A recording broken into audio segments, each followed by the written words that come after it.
26 जानेवारी रोजी श्री क्षेत्र कोंडेश्वर संस्थान येथे हिंदवी स्वराज्य भंडाऱ्याचं आयोजन करण्यात आलं। श्री दुर्ग मधुमकरंद गड ते श्री दुर्ग रसाळगड या गडदुर्गांचे धारातीर्थ गडकोट मोहिमेच्या माध्यमातून दर्शन झालं। या निमित्ताने हिंदवी स्वराज्य भंडाऱ्याचं आयोजन करण्यात आलं।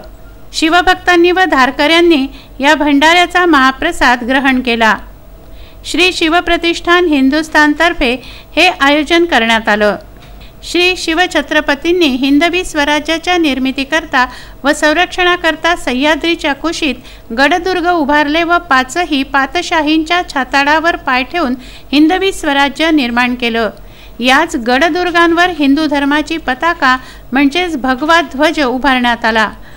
अशा या श्री शिवछत्रपतींच्या गौरवशाली इतिहासाचे स्मरण करून देणारे गडदुर्ग हे हिंदूंचे खऱ्या अर्थाने तीर्थक्षेत्र आहे।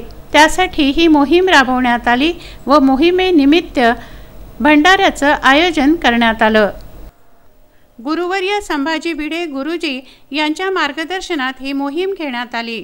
श्री गणेश पुण्यश्लोक छत्रपती शिवाजी महाराजांनी हिंदवी स्वराज्याच्या स्थापनेकरता सह्याद्रीच्या कुशीत गडदुर्गांची उभारणी केली आणि याच गडदुर्गावर छत्रपती शिवाजी महाराजांनी हिंदवी स्वराज्य स्थापन करून हिंदू धर्माची पताका म्हणजेच भगवा ध्वज उभारला आणि याच गडदुर्गांचं दर्शन करण्याकरता आदरणीय संभाजीराव भिडे गुरुजी यांच्या मार्गदर्शनाखाली धारातीर्थ गडकोट मोहीम पूर्ण झाली आणि या मोहिमेच्या अंतर्गत आज हिंदवी स्वराज्याचा भंडारा कोंडेश्वर तीर्थक्षेत्री ठेवण्यात आला आणि या सर्व भंडाऱ्याचा करता ज्या हिंदू लोकांनी